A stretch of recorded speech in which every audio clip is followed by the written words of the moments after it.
The easiest way to think about it is that our bodies are designed to be fertile when we're well resourced. And in our modern day age of overwork, cell phones, computers, constant cortisol stress, bad news all around, like we really deplete our systems, and sometimes we send a signal to our body, this is not a good time to have a baby. So the easiest way to shift fertility is to actually add more resources to the system. But sometimes adding more resources is not enough in the context if there's blockage or stagnation. And so the luteal phase formula basically, if there's a lot of frustration and tension in the system, also basically puts the body in a heightened cortisol state where we do not, on the pituitary axis, hypothalamic pituitary axis, we don't get the signal that it's a good time. Because it was like, if I'm getting chased by a tiger out in the woods, you know, my body's not going to say like, oh, now's a good time to get pregnant, you know.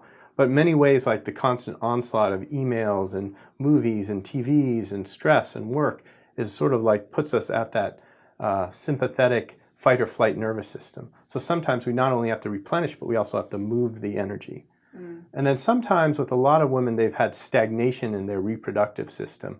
And this is where the menstruation week formula comes in, is if you've been really sedentary, if you've been driving long distances for long periods, if you've been working on your period using tampons, not allowing the natural flow, if you've been using an IUD, if you've been using a pill and be just like, oh, I haven't had a menstrual cycle for years while I've been on an IUD, there's a good chance that there's a fair amount of stagnation, just stuff that hasn't moved for a while. You can think about it like that desk drawer at home in your kitchen where you just put all the extra shit, you know? And, you know, the first week you move in when you're 14 years old, you know, oh, it's a nice desk drawer. But by the time you're 30 and you haven't moved out, you're like, ooh, there's a lot of stuff in there.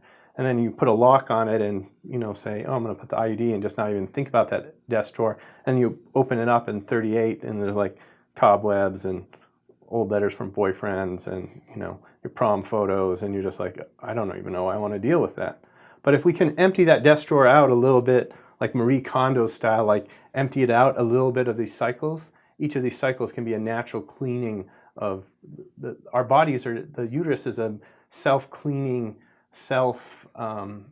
clean's not quite the right word, but a self-regulating, self-renewing object.